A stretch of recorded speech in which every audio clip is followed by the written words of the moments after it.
Hey, you got your tetanus shot, right? Yeah, it's been a couple years. You may want to re-up on that tetanus shot. It's all rust held together with a vinyl wrap. Truly is a barn find. It's got moss growing on it. Check this thing out. Ah, it's gross. Look at this. I don't know. It's not horrible. It's just sad to see a truck like this, especially Slantback, just left out to friggin' die in a field. What's up, guys? Good morning. Another day, another leak. So got the Slantback on the road, ran great, got it home. I topped off fuel coming in. All of a sudden I smelled like a little diesel fuel and this is going on. So check this out. We got fuel pouring out of this truck. Fortunately, I was only a couple miles from the shop and we got her stopped. So we gotta clean up this hazmat mess. Man, you can smell it, huh? Yeah.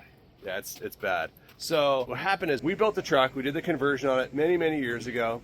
Then he took it to a shop in Texas. It was like some speed shop. They ended up putting this fast fuel system on up here, which is cool in theory. I don't like the location, but we were doing a ton of other upgrades to it at the time. So I was like, you know what, just leave it there for right now. Off-roading, I don't want to have it there. It's just kind of like in the way.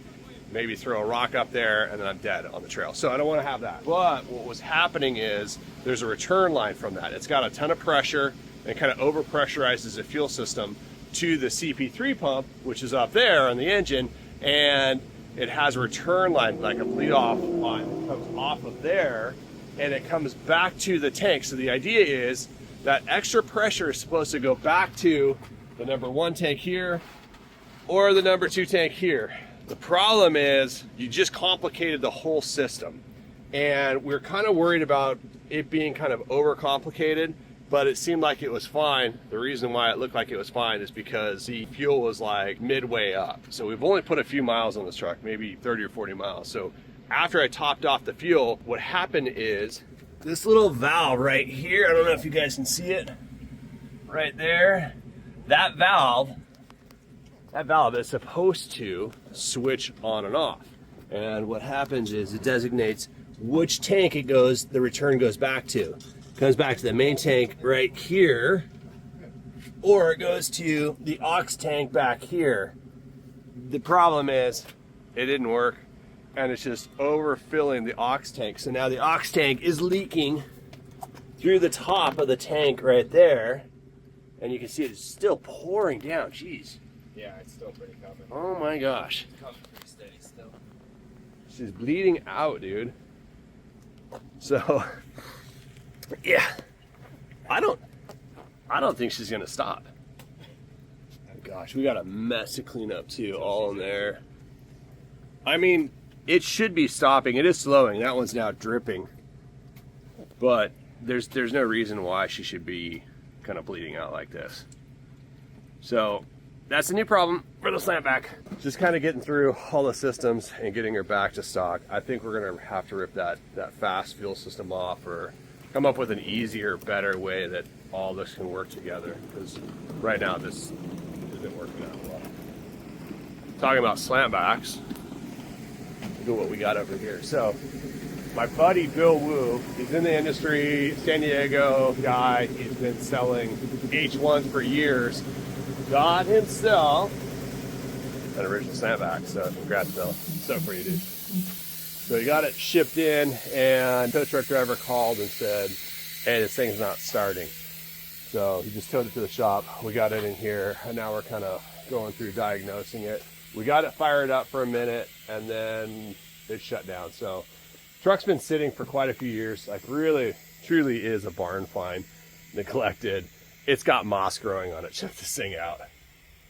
Ah, it's gross. I mean, everything on it's just kind of dirty. This is one of the problems with the H1 Hummer is you get a bunch of crud down in there, some sticks, bushes, leaves, all that stuff right there just clogs up that cooling stack. So a lot of times you have a good cooling system, but it's fully clogged, so it doesn't have any airflow going across there. So we're gonna go through everything, get her dialed. Looks like they got new batteries installed on her. It's got a lot of work though. But check this out. Biggest issue is the top is shot on it. And that's all just rust held together with a vinyl wrap. But fortunately, it didn't get inside. I mean, I think there was a cat living in here or other mysterious animals. But overall, I mean, there's like, I'm looking for water intrusion up here. I don't see any water intrusion up there. There's a couple of drips across here, but that's coming from the seal. Everything looks pretty good. It's just really dirty. I mean, that's probably like some mold or something. Got some cobwebs in here. I don't know. It's filthy, so he's got to get that cleaned up. But we're gonna get this thing running, and then we're gonna get the top removed. He found a top out there, and he's gonna ship in the top to us, hopefully the next week or so. Once it gets in, we get the top on here, and then kind of put back together as an original Slantback. But pretty sick, dude. Congrats, Bill. I'm stoked for you, dude. I know he's been looking for one for himself for a while. I think he's gonna keep this one. At first, he was talking about selling it, and then he decided not to. So, pretty rad. Another Slantback.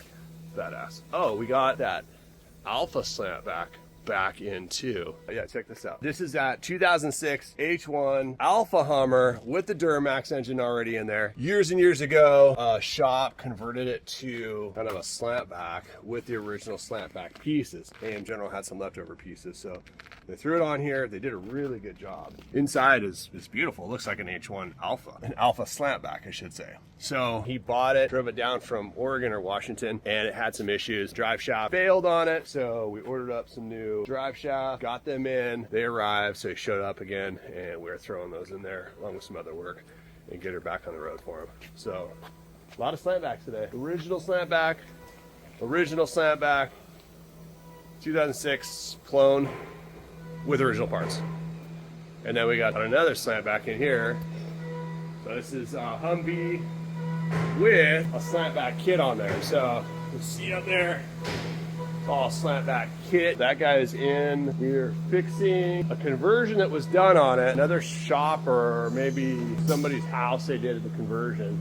So we're getting that thing back up and running. It's just about done. Got some other electrical issues. It's got these weird doors. So these doors are made in Russia apparently.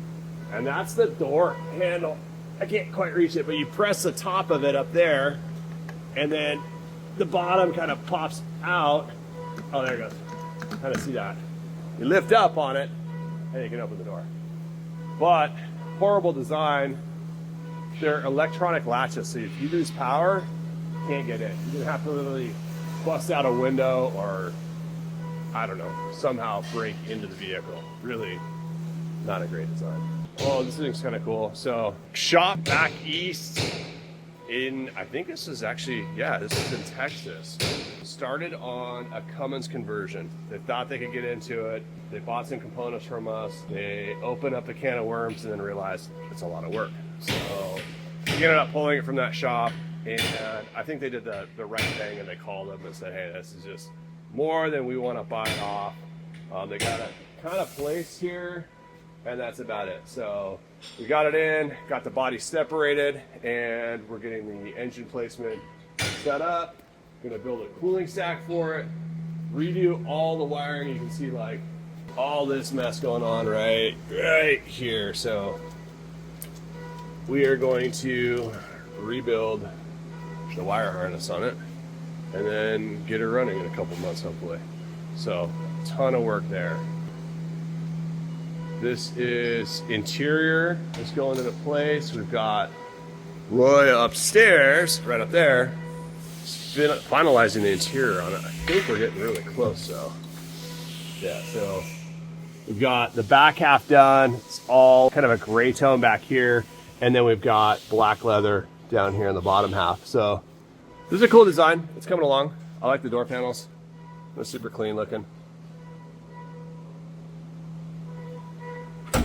And then we've got a special project coming up real soon, which involves a massive engine build. Massive. Powder coated engine block, new heads on it, all kinds of stuff. What's up, Flo? All right. How's that engine coming along? You getting ready for it? Not this one, the green one. I'm just getting the pistons together, connecting them with the rods. Right. Just prepping. Better get organized. Yeah. Can you get rid of those flaming hot sandals over there? Oh, those are Dylan's there. Hey, Mike. Yeah, right. Those are yours. Those are yours. Let's see. Let's compare. Let's see if they fit. Listen here. Yeah, they'll fit, huh? Yeah. Yeah, you got it. Hey, if the shoe fits, Yeah, flaming hot. There's Cinderella over here. Hey, you should ride your bike with those. All right, so Flo is starting an engine build. This guy's done, right? Yeah. That's going in the H2. H2. Another day or so. So yeah, he's just getting prepped. Got new pistons, connecting rods. Rods, crankshafts outside. We got boxes of brand new parts, fresh powder coated engine parts, valve covers, oil pans. You can't tell though. Yeah, they're in there. Yeah. Yeah, they're in there. Just trust Flo. So yeah, we got heads, the rods, balancers, more parts throughout the shop here. Show him the crank. Oh, let's check out the crank. This thing is insane. You can eat off of this crank. Not with those flaming hot sandals though. You can't wear the flaming hot sandals at the same time. Check this thing out. What a beautiful crank right here. Dude, it's absolutely beautiful. Look at that mirror finish. Yeah, I don't even want to put it in the truck. No. I just want to keep it here. Keep it on display. An expensive display. Yeah. So how much is this crank? I believe this was around $5 grand, 6 grand. Woo. Yeah, That is expensive. yeah, that's more money than some people's vehicles. Dude, seriously, and it's just in a crank. So yeah, massive build coming up real soon in the next couple of days. We had problems too at the machine shop. Just finding a machine shop that could do all the work. Oh, It's yeah. like extremely hard nowadays. Yeah, not that many people that do machine work like this that need to cut main journals and need to bore out the cylinders. It's getting harder and harder to find a good machine shop to do it locally around here. I mean, you can send it out LA or wherever and get it done out there, but now you gotta ship it out. You gotta wait maybe a month.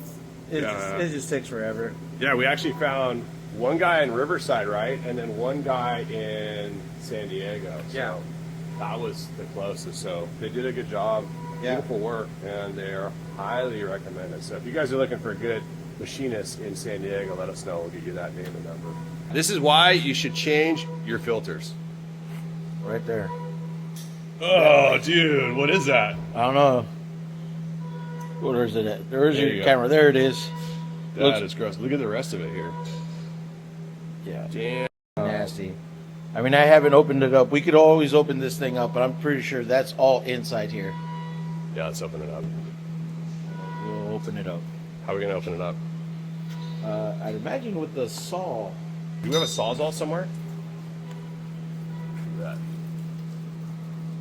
But that's just the clean diesel. Yeah, that's The dirty stuff is inside the paper filter. Yeah, that's bad. I wonder if I have a Sawzall in here. I think it's at home. I do not have a Sawzall here. Sorry, Flo, I can't help you. I'll figure it out. All right. If it were me, I'd use like an electric tool. I don't want to create too many sparks around fuel. It's diesel. I know, It but won't still, ignite. you never know. It'd be Oh, fun. it's smoking. It's smoking. Yeah, see?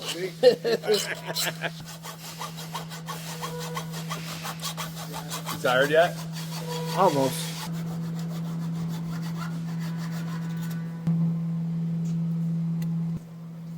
Oh my God, look at that thing. That's bad. That's nasty. That's pretty bad, dude. I mean, the filter's doing its job, but look at the inside. Oh my God. It looks like a bad day at the gas station, porta potties, or the shitters. You definitely don't want to stop there. Not that restaurant. Hey, is that when you use your flaming hot sandals? Yeah, that's when you use them and then you just throw them away. Disposables. Wow, dude, that's horrible. All right, thanks for opening that, dude. Yeah. Oh, that's gross. So good news is Bill's roof just came in. We were able to find this thing back east. It looks pretty good. It's gonna take a little bit of modifications to it and a little cleanup. There's a little rust right there, little stuff like that. You see that little crack there? That we're gonna have to fix. Not a big deal though. Oh, that may be a little rust there. We'll also have to modify all this. All this has to get cut out. And then we'll have to put vents in here too. Vents go right here. Let me show you on a clean truck. So over on the Slantback, we got these vents right here. We'll have to cut those into that 4-door hardtop and make the cut on the inside of this top here so we get it made done properly. But feels good to restore that truck because that top on that Slantback was pretty bad. Actually, it's really bad. So it'll be good to get this thing restored back to 100%. You just don't want to see these things like go downhill. You can see like look how bad this thing is. That thing is rough. Hey, you got your tetanus shot, right? It's been a couple years. You may want to re-up on that tetanus shot, How bro. long are they good for? Yeah, I don't know. Not long enough with this truck. This one's bad. This is really bad. I bet the seal up here is equally as bad. Let's take a look. Oh yeah, not bad actually. Right down through that seal there, that seam, it's really bad. But that's kind of the least of the problems. We'll be able to reuse these guys, these vents, so that's good. That's pretty bad. It's pretty bad. It smells bad too. Oh, it does, huh? Oh, Bill told me that there was like a cat living in here or something. That makes sense. Yeah, dude, look at this. There's like fur see everywhere. Oh yeah, you can see it all up here. Oh God. They literally left the window down. A little bit of mildew on here. Look at this. I don't know. It's not horrible. It's just sad to see a truck like this, especially a Slantback, just left out to friggin' die in a field. But we're gonna get her back, get her dialed, and to her former 100% glory. So, yeah, that'll be a fun project. A lot of work though. A lot of work. A few moments later. All right, just got back from lunch and Slantback is out here. You can see the leftover mess. We got it pretty much all cleaned up except for that little spot. We gotta fix that. But it's not here, so it's probably inside. Let's go figure out what happened. Hey, what'd you find? There's one of the pins from the fuel selector valve was pulled away from the actual wire itself. Oh So there's the wire, there's the pin. So the back switch for the fuel tank was working, but not the main fuel selector valve. So, wait, show it to me. This is the aftermarket system? Correct. Or the OEM stuff isn't working? The aftermarket Okay, so this guy here, is the aftermarket one. so that guy there, that's the fuel return line, right? Correct, yep. And this switch was working because they tapped in. Where they tapped in was before where the pin snapped off. Gotcha. So this switch was working, but not the actual fuel selector switch. So it was favoring the auxiliary tank for the return, which was Okay. overfilling. And So this was working, but the return was going back to the aux tank. correct, yep. Gotcha. Which makes sense because, Pressurized. yeah. And you know what too? When I went to fill this thing up, I topped off this tank. It took like 15 gallons. I went over here to the aux tank and it was full. Oh yeah. Yeah, I squeezed it once and it was already full. So we must have done just enough laps here for it to like top off the tank. Totally. Yeah. When I went to go suck some out, it was only 2 or 3 inches from the actual top of the fill tube. So when I stuck Yeah. those in, it bounced back at me. And I squeezed this line right here and I just went like this and it came pouring out of here. oh yeah. Yeah. Oh, there's another leak too. Did you see the other leak? So it's in my garage and there's a puddle of diesel fuel here, but I did notice up by the transmission, there was like 3 drops, like that big. Did you see that at all? All right, you might take a look at that too? Yeah. Okay, cool. No rush, I mean, whatever. I just detailed it too. That's what Dylan and I were talking Yeah. about. All Friday, I sat back here detailing this thing out, waxing it, cleaning it up, and then now it's covered in diesel fuel. It's got a different shine to it. Not an intentional shine, that's for sure. What do you see? This main tank has... It could be overpressuring that one too, do you think? when I checked, it was below the full line. Find out. All right, cool. Or maybe it's that stupid drain plug. Yeah, I could plug it so. Yeah, there's like a rubber drain plug that goes up in the tank, and maybe it just had enough pressure in the system to like finally do that thing in after 20 some years, 25 years. Wow, 25 years. Might be time. Yeah, always something with the stupid truck. Transfer case, rear, output shaft seal. Why not? It hasn't leaked yet, so might as well, right? Yeah. Yeah, it's pretty obvious the boot and everything's saturated, stripping out a little relief hole. At least it's not too bad to do. It's the output. List. Awesome. Thanks, man. I appreciate it. Yeah, that's why I keep saying it's so important to drive these trucks. You don't drive these trucks, they just start leaking, all kinds of problems, and like we're just now getting this truck on the road. Granted, the fuel system was a failure from that fast system that someone installed. Transfer case leak is probably because it's just dried up. I mean, the truck really hasn't been driven until now, so driver trucks. That's not a good sign. What's going on? Lost an AC. What? Yeah. And a blower fan. It never ends. It's literally one thing after another with the stupid truck. But no leaks of pocket up yet. So I'm gonna recover it, restart, check again for leaks. Oh, dude, are you serious? Oh my God.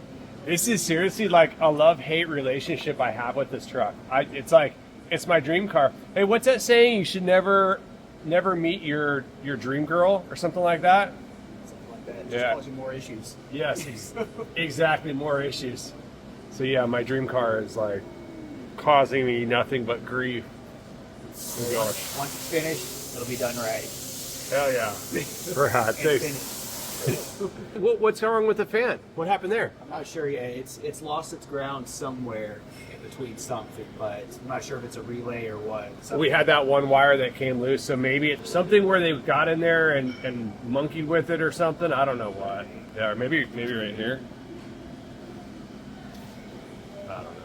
I promise, guys, real soon. We're gonna have it on the road real soon. When do you think it'll be on the road? Hopefully tomorrow. All right, with cool. no new issues. New day with no new issues. Awesome. And we'll get some rolling shots too for you. Get it going down the road. Because I don't think anybody's seen it go down the road. Other than like one little clip. Just some whistle shots. Yeah, just some whistle shots. Right, dude. Okay, well, I appreciate it, man. Thank you. Yeah, thank you. All right, guys, so it never ends. The saga continues, but I'm getting on the road. Hopefully get some good shots going down the road and then move on to all the other projects. Like the big, massive engine we're building up. We also have this engine, this Duramax engine going into the H2 later today, I think, or tomorrow. And then we've got this massive Duramax build that's coming up here real soon. It should be, yeah, Flo's clearing out the engine lab, and once it's all cleaned up and ready to go, we will start assembling this thing. This thing is going to be a beast. Whole thing's powder coated. We just got it back from the powder coat shop. Machine work has been done on it, so it's right there. So hopefully tomorrow or the next vlog. So I appreciate you guys. Thanks for watching. I'll see you guys soon.